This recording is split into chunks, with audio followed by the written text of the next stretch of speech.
Welcome, ladies and gentlemen, to the Insane Encounter. My name is Emmanuel. It's my pleasure being with you again. Please, if you have not subscribed for this program, go to that red button there. It says subscribe. Please hit it, and I will appreciate it so much. Let me tell you a little story about a young lady, 17 years. She was having some fever, throwing up, vomiting, and feeling some weaknesses, and she complained to her mother. Her mother took her to the doctor, and the doctor examined her and told the mother that her daughter is 3 months pregnant. She was so shocked, so surprised. He told the doctor, "I've never left my daughter with any man, ever." So the doctor himself was amazed, and the woman was talking and he's looking through the window. And the woman asked him, "Why are you looking through the window when I'm talking to you?" The doctor said, "The last time I heard about this story, there were 3 wise men passing on the star, following the star." So that's really interesting. And this again is a typical story. We know about politicians. I know how they behave. When something is going good, they take the credit. When something is going terrible, they don't even take the responsibilities. It happens all over the world, most especially in African countries, and it's more typical in Nigeria. Nigeria is a country where politicians, they only go there not for the interest of the country or the people, the community. They go into politics for their own sake, just to make money. They make millions and millions of dollars, and when you go to their communities, they don't have offices, they don't have anything significant to show that somebody is representing these people, and things will keep going wrong, and they never take responsibility. At the time of election again, all of them will come back, spread money, go to the poor people, take advantage of them, give them money, and at the end, they say they have been elected back to represent the people, which is really terrible. And the most ugly part of it now is the way it affects mostly the eastern part of Nigeria, a little bit about the west too, but in the east is such a horrible and terrible situation over there. Every little thing, the police, the military, they march out in mass, carrying heavy machineries and killing and maiming innocent people, children, women. They have no limits. So when things happen, anything you mention about the east, all of them, they are going with the helicopters, they are going on foot, trucks, marching down there as if they are going to a ranch. But this is our human beings. They have been maltreating for so long, for over 50 years.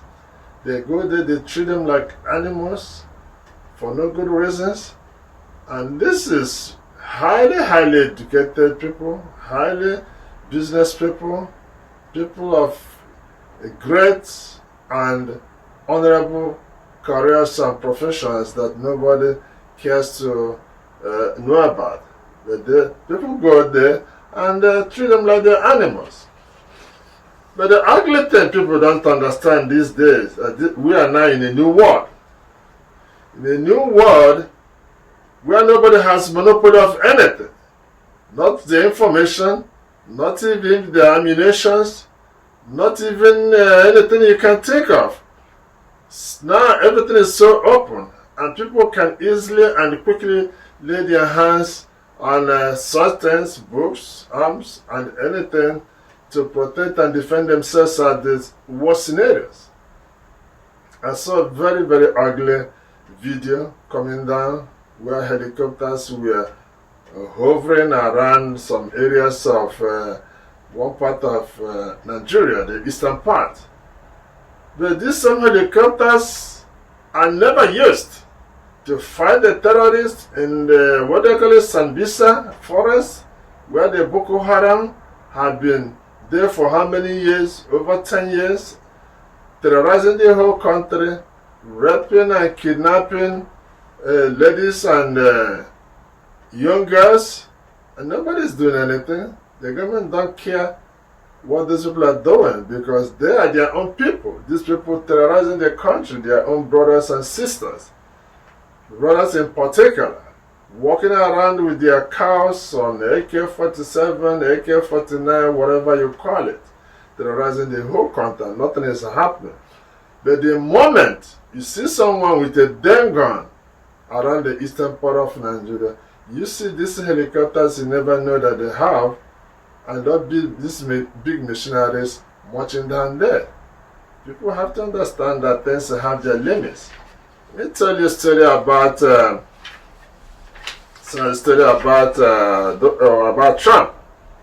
They said that Trump went to his doctor, after this crazy time with the Congress about his impeachment and all stuff.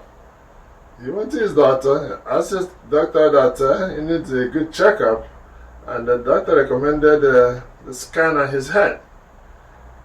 So when the result came back, then he asked the doctor, he said, "Doc, how was the result?" He said, "Well, the result is, not too bad. From the scan, I found out that the left part of your head is empty. On the right part of your head, I saw a little worm that has eaten some part of your brain. Maybe that created some wave in your head and all stuff that is happening in the recent time." Some of our leaders in Nigeria, I believe they have the same problem. They walk around, they don't care what's going on because maybe it's the way their brain or their brains are working, and they don't take care of anybody. They don't think about humanitarian tragedies and consequences they are creating in the country. And they forgot that person like, we all remember him, Chastela of Liberia. When he was in power, before that time, he used to live in the jungle. He was heavily armed and created a lot of havoc. At the time, he became the president of Liberia, and he had his time. But after that, what happened? He ended up in jail. That's the word of today. The word of those days, like when there was civil war in Nigeria and they created all kinds of atrocities and get away with it, is over. It's gone.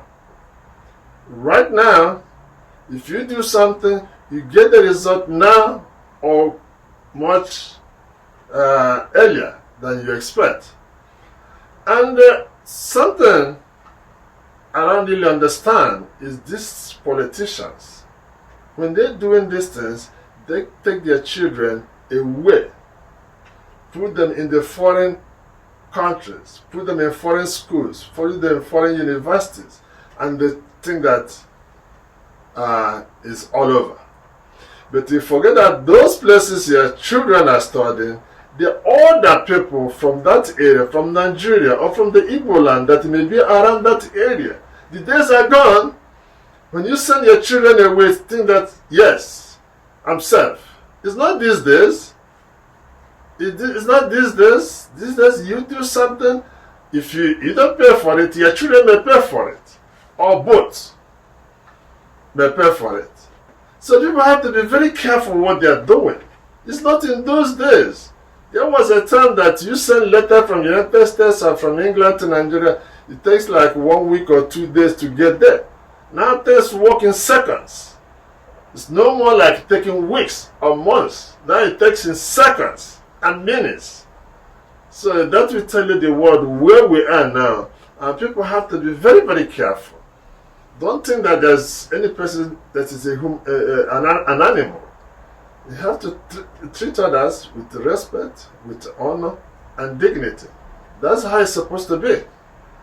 People don't keep up, coming up, and forgetting that other people, they have the right to behave the way you are behaving. People can be crazy like the way you are. Let me guys tell you people, maybe those who are historians will remember it. In Nigeria, when there was the first coup d'etat in Nigeria, And some of the northern leaders were killed, and the west and the east people were killed all over. And do you know what Hassan, the governor of northern Nigeria, told his people? He told them that this coup succeeded because the northerners had no men in the army.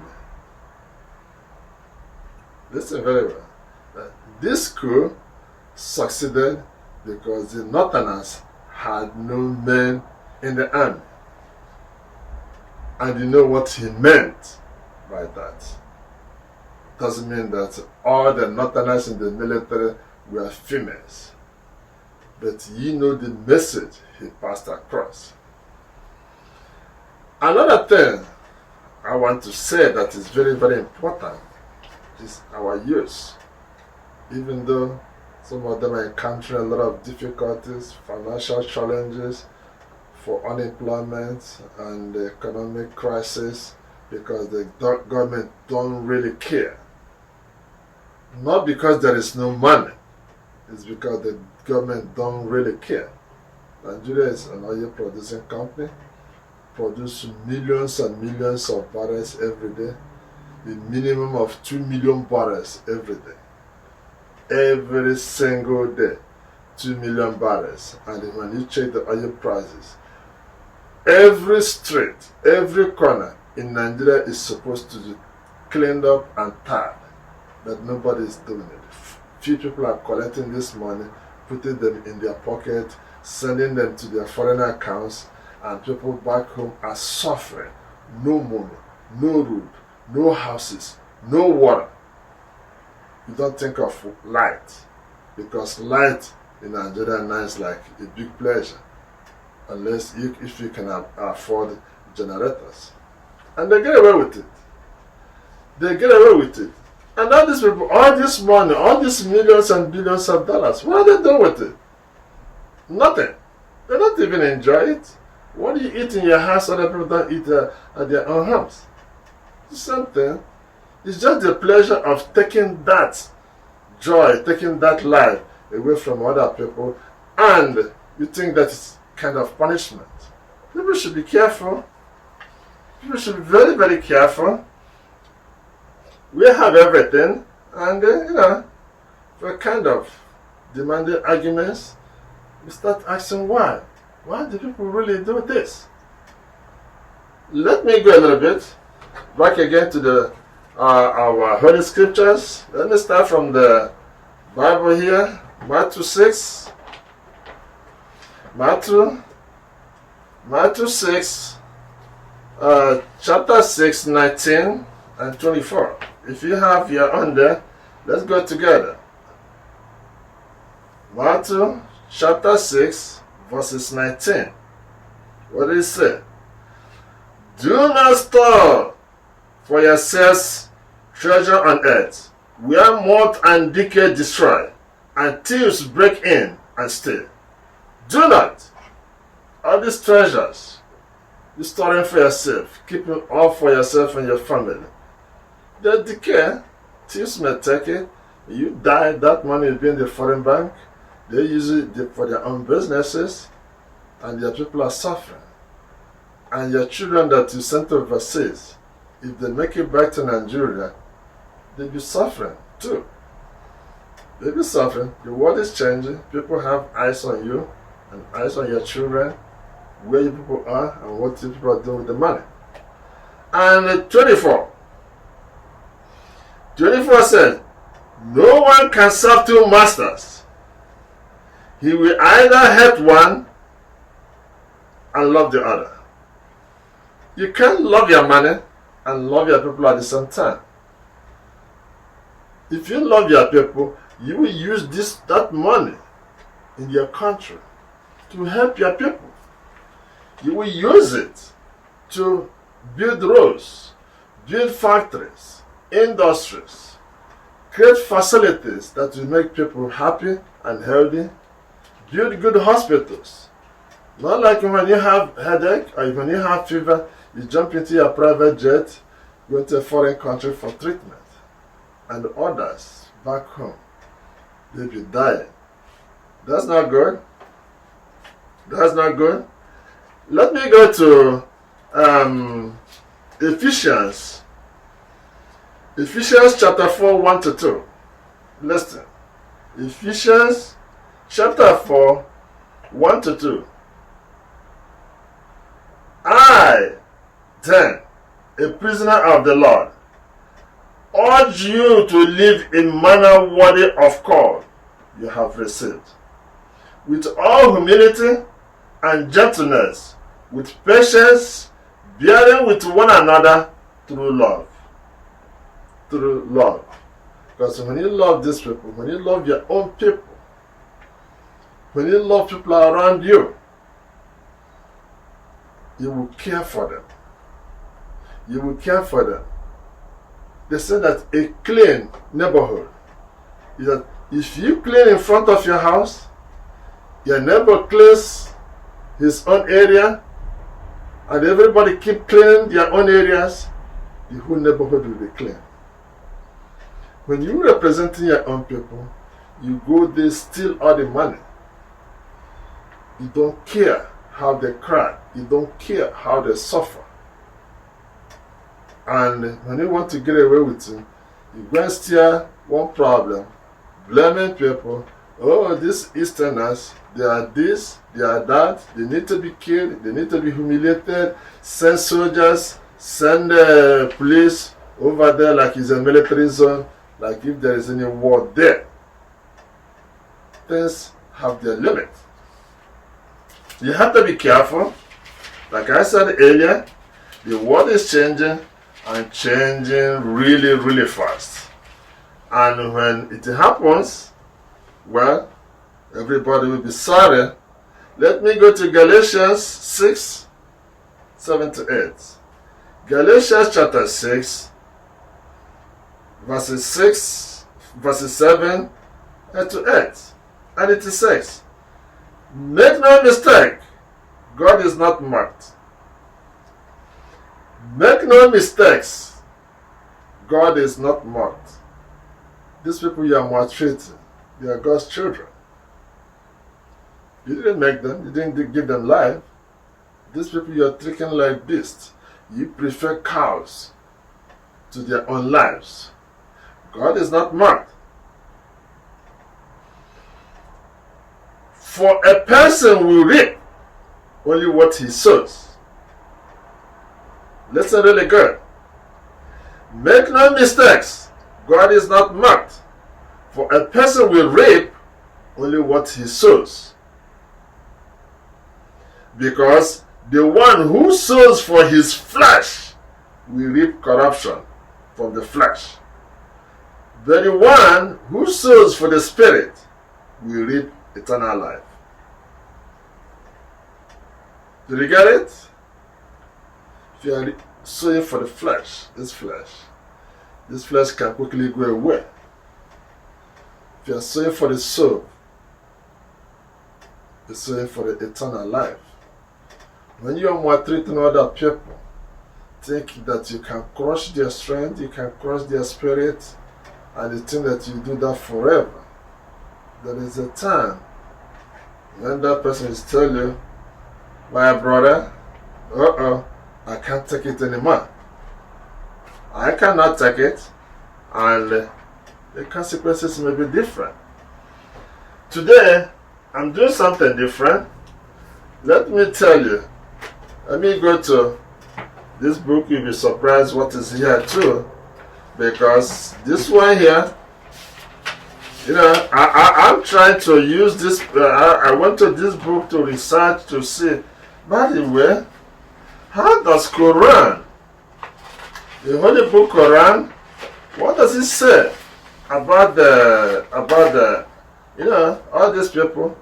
Because most of the people that are accused in Nigeria that are killing and maiming and terrorizing other people, they are Muslims. And I want to really know, it gave me curiosity.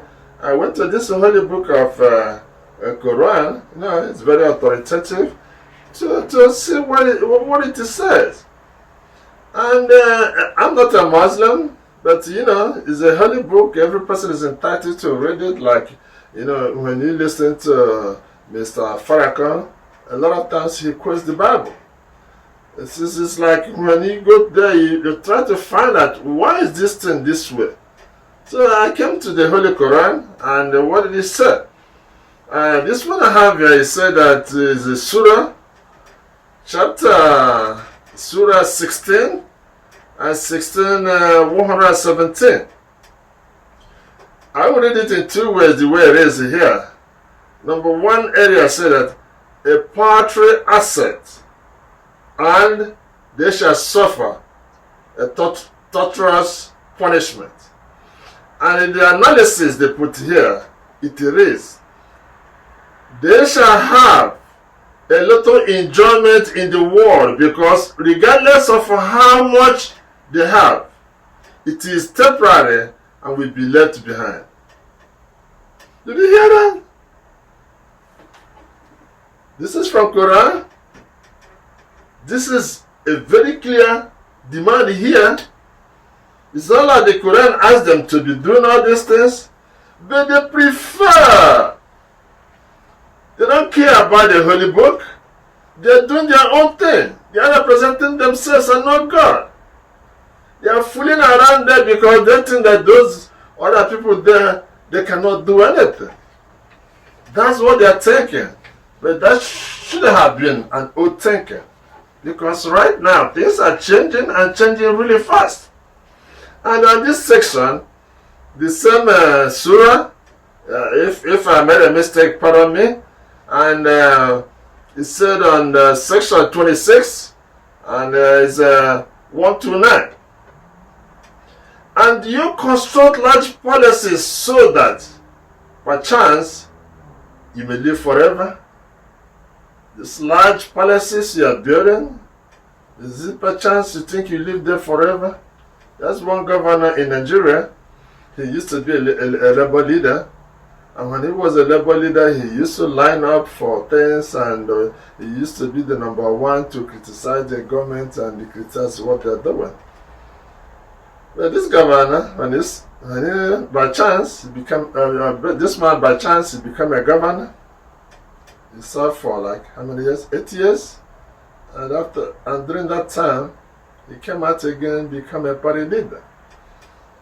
And he was someone who was so proud. He come to the public. He said that if you join our party, all your sins will be forgiven. Doesn't matter the level of corruption you committed, or how you rob people, or any type of crime you commit. Join our party, and you'll be pardoned. And this man was a labor leader. Can you believe that? It happened, and it's still happening. There are people that are lions in the sheep clothing. And at the end, what do you expect that will happen when these people keep doing this? When you keep the less privileged, the innocent people, armless people walking around trying to survive, even though when nobody is helping them. And you think that you can bully them as much as you can kill them, shoot them, maim them, rape them, arrest them unjustly. What happens? You think you get away with it? Let's go to Genesis. Genesis chapter 6, 18 to 19. What does it say? I will establish my covenant with you. You shall go into the ark, you and your sons, your wives and your sons' wives with you. Of all living creatures you shall bring 2 of every kind into the ark, 1 male, 1 female, to keep them alive along with you. We all know the story of Noah when the ark was built. And what happened? Why did God ask Noah to build an ark?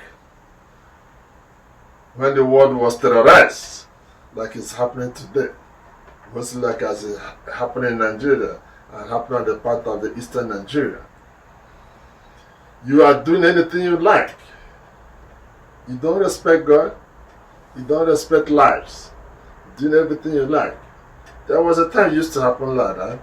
And that was when God asked Noah, build an ark, take everything two. One male, one female, put them in the ark. That was a covenant. Covenant is an agreement, a contract between God and Noah, and Noah respected it. What happened after that? Destruction. When Noah did it exactly the way God directed him to do, what did God do? The rest, He destroyed them. He destroyed them. Both their money, their wealth, their beauty, their strength, energy, anything they had, everything were washed away. That was it. And the second one I want to tell you here is Genesis 19, chapter 15. What does it say? As dawn was breaking, the angels urged Lot, saying, come on, take your wife with you, and your two daughters who are here, and you'll be swept away in the punishment of the city.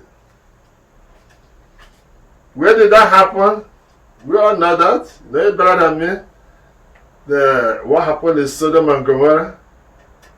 When people keep doing these terrible things in the world, behaving like they don't care, or they are above every other thing, every other power, both God and man, and they are doing it without any pity. At the end, what happens? When God turns around and tells you, now is my own time, you cannot run away. You have nowhere to go. There are so many other instances in the Bible and the Quran. One can go and you find the answers for all these things I'm saying. Number one thing that God wants from you is to respect Him and honor Him. Respect so that people love them as you love yourself. When you go out, and most of these people, they cannot even read or write, they carry AK-47, walking around, setting people's houses on fire, shooting on unarmed people, civilians, children, women, walking on the street, and nothing happens. And when someone talks about it, they go after that person, kill him like nothing will happen, and they walk away. And those who are in charge will be looking the other direction. And even when you tell them, they tell you, well, that's okay. We will investigate it, we will find out what happened, and they will never do it. And another terrible thing is that you come to the country with so much educated people, brilliant lawyers, doctors, pharmacists, engineers, architects, all over, well educated. And they don't do anything. You start wondering, like as fella used to ask, fear? For how long can we fear? For how long can our youth run away? Where you run into? For how long will you run? We have judges, you bring cases over there, they don't do anything. Very simple cases, like let me say even divorce, can take almost 7 years. Other major cases, if it concerns the police or the army, they will never touch it. They just leave it over there so that nobody will come after them or nobody will blame them for anything. When you talk of how did the Socrates and the other philosophers said, it is better to have good judges and bad law than having bad law and good judges. Because when you have good judges, no matter how the law is, that's why they are there. They will correct it. They know how to handle it. They know how to fix it. But when you have terrible judges, and perfect law. Doesn't make any sense, doesn't make any difference. Bad judge is a bad judge. We have people like the Bar Association who are supposed to call these people to order, but they will not do that. Everybody wants to be a friend of the minister, want to be a friend to the police commissioner, to the governors, and to those people who really, really don't care about their own people. The only thing they have their eyes on the money. And the moment they have that money, they don't care about any other thing. The other thing that is those olden days, and when those olden days, you come to the village and they tell your people because you are the only person that interact with the colonial masters, whatever you tell them, they accept it. It's not these days. Like in United States of America, Nigeria has the greatest number of PhDs in the whole of United States. The PhDs, number one, Nigerians. But how can we go home with all these PhDs? We cannot use them. We cannot influence the people we know. We cannot take it to improve our lives in diaspora and at home. How can we have all these PhDs? Your parents, your brothers, and your other siblings are suffering badly. They are being brutalized, bullied every day. Somebody come to their brother's store, open it, load whatever things, sometimes like rice or that costs a lot of money, and nobody says anything, and everybody's afraid. For how long can we going to do that? For how long can we endure this? For how long can this be type of living that anybody can tolerate? Let me tell you one thing. If you people watch Hawk doesn't prey, doesn't catch food near where his nest is. He goes far away. Watch out when you see hawk. He doesn't come out from the nest and attack anything. He goes far away. So when he grab that food and fly out, you won't even know where it's going. Maybe carry the chicken or carry the cat, carry anything around there, and they will move. Because when you're doing something, doing it at home, when a problem comes out, you have nowhere to run. So it's time, brothers and sisters, everybody should wake up. If you want to make our country better, if you want to make the living day better, should wake up. Right now, those people walking around unchecked with big machine guns, AK-47, 49, and walking on the streets, going to schools, destroying schools with cows, and the children will run home, may not come back, get them scared, get them traumatized because of cow. And who owns these cows? All those people in the government, all those ministers, all those governors. Because these herdsmen, they can't even afford shoe for themselves. They can't even have 2 square meals, not to talk of 3. But they have been authorized to carry the cows of these top shots, the president, the minister, and all other people. Go anywhere, go to people's farms, destroy it, nothing will happen to you. And the thing that is limitless. That has to stop, because when you come back again and start lying, now the lady here said her daughter had never been left with any man, and the lady became pregnant, and the daughter couldn't explain it, and the mother couldn't explain it. Now, people be telling you the last time it happened, there were 3 wise men and a star. So, ladies and gentlemen, brothers and sisters, everybody should wake up. Thank you once again for being with me. And please subscribe. Subscribe. God bless. It's happening here. We are in Benin since 3 a.m. Since 3 a.m. we are in Benin here. We are being held by the Nigerian army.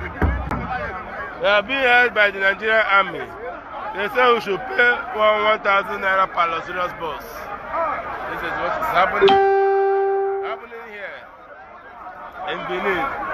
Since 3 a.m. 2 a.m. they held all the whole luxurious bus here. Every day they collect money. Every checking point, Nigerian army collects 1,000 naira. So today the people say they are not paying again. People say they are not paying again. We are tired of this country called Nigeria.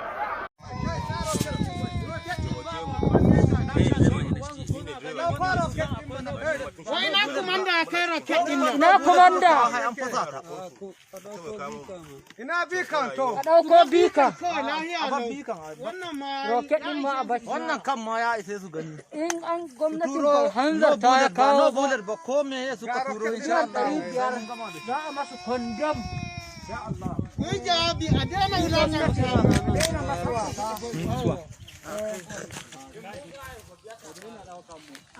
Dauke mu lahiya lau. Dauke mu lahiya lau. Mun ga mu shirya. Ba mu shiga gari sai dai daji. Ka gan su haka? Mun yi sama da mutum 200. Miliyan 2 wuce wasu mutanen matan ka dauki.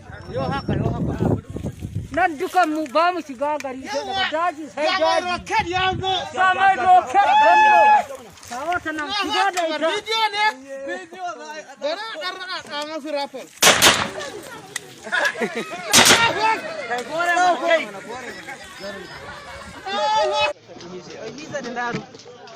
الله أكبر فدني دليل كيف نعلمه بيك أنا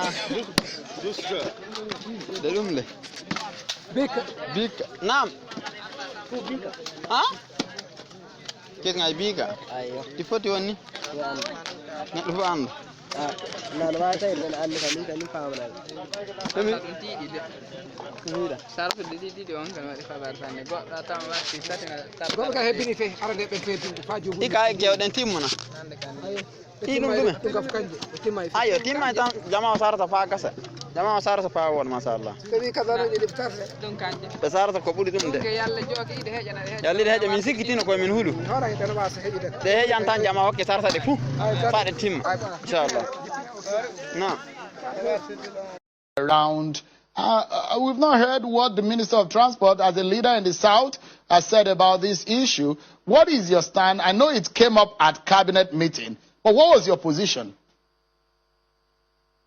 Position about what? What's the business of cow in the cabinet meeting? No, I'm saying the position, you heard about the killer herders and the clashes between herders and farmers.